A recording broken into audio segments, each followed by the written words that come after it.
The rich people don't. Okay. So those are the areas where those countries do. But what we are saying that in Nigeria, the subsidy you give, who is the major beneficiary? Is it the poor people or the rich people?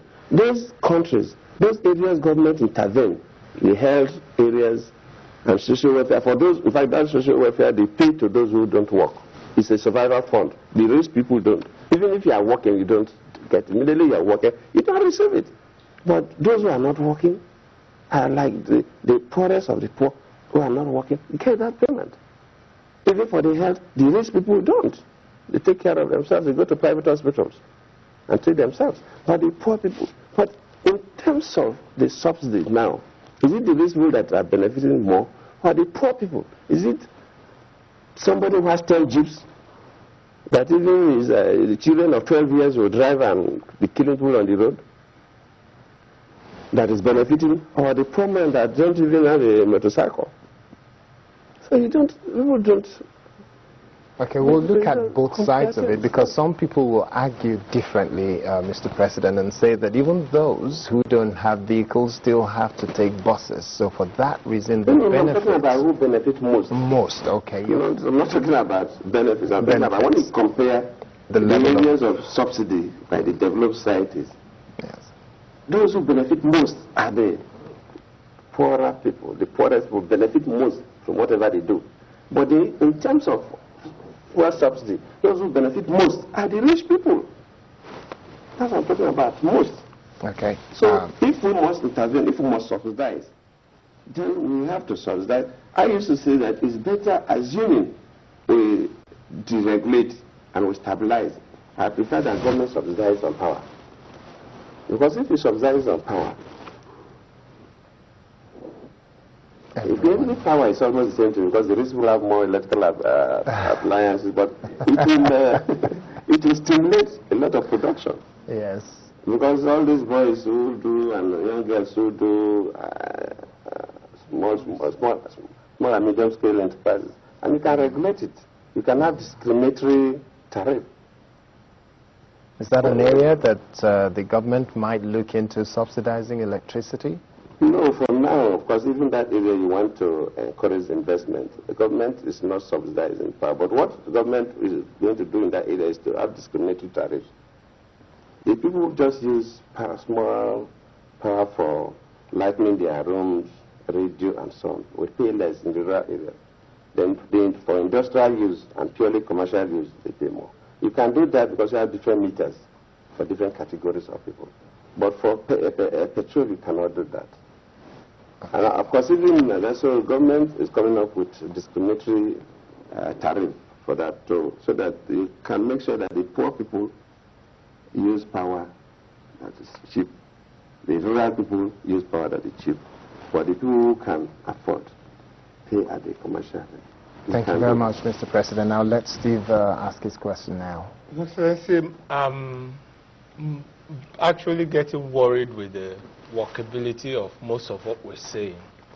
Listening to you on this issue is like, yeah, you see a bright future, great things happening without, as soon as we deregulate. But I have a problem with the enabling environment. Issue of how much of the laws, how much are you working with the lawmakers on this? There are so many things you might want to do, but we need some enabling laws to back them up. We started on with power. Some people went on IPP and suddenly you finish building and NEPA said no, the law says we should do this, and you just have your generating whatever and it's there, you can't get the power to the people who need it. Somebody wants to build rail, some governor wants to build rail or something, NRC comes in and says, no, the law says it's our responsibility, even if they are not doing it. And then you're talking of deregulation now. Core to this is something like well, maybe not core, at least something that will help it run, at least getting off some of the powers that we have concentrated on the NNPC now is the PIB, the Petroleum Industry Bill.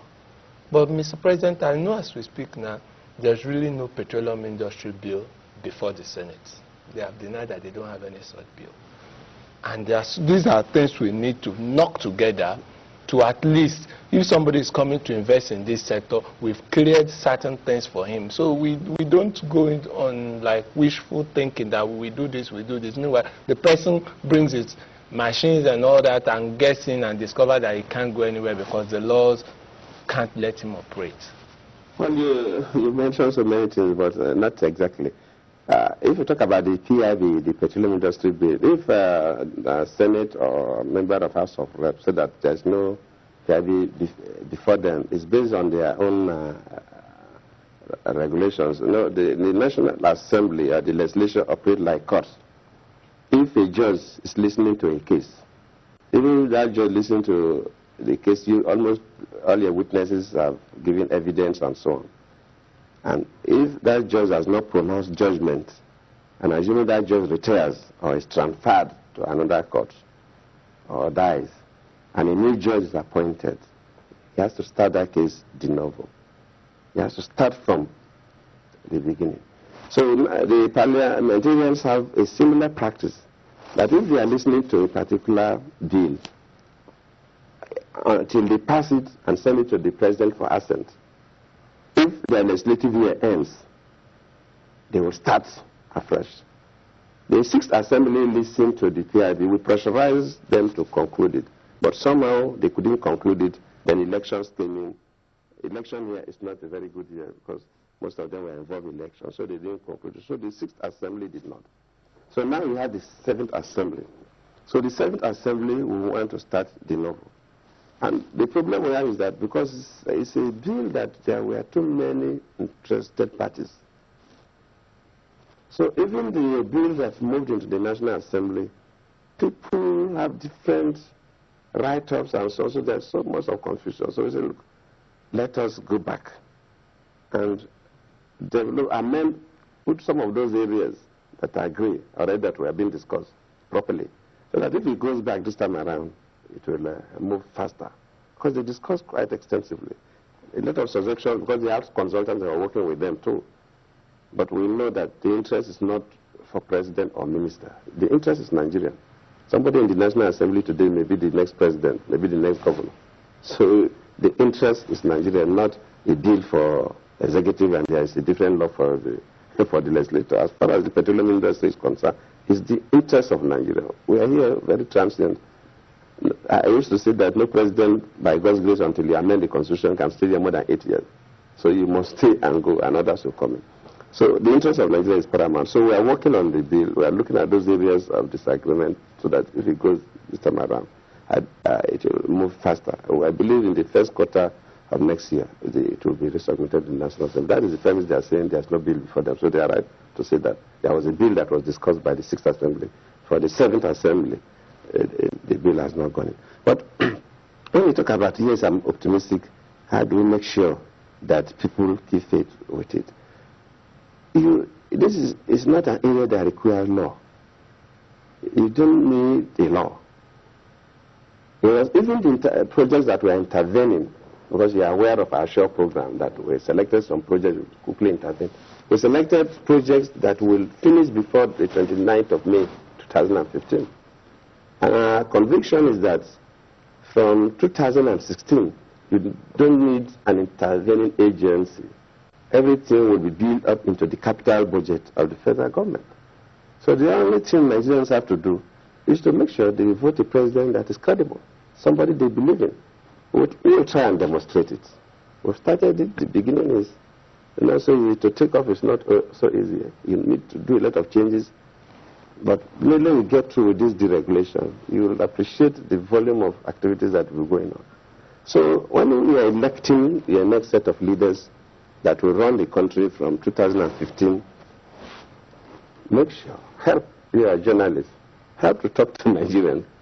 So many people will be interested to be presidents and vice presidents and governors. As long as we elect people that are credible, they will run. Because the money that the money belongs to the government, would still earn the money, and they have to use the money. Excellent. So you don't need the law per se. For example, if we are intervening in any road project, you don't need the law to make sure. But the ones we have selected, especially outside even a normal capital budget, will selected projects that will complete before 29th of May. If you 2015, if you take the second Niger Bridge, for example, that's one of the major infrastructure that we want to do. If we start it, we want to make sure that we complete it before 29th of May 2015. So you don't need a lot to compel the next government to carry on with the project.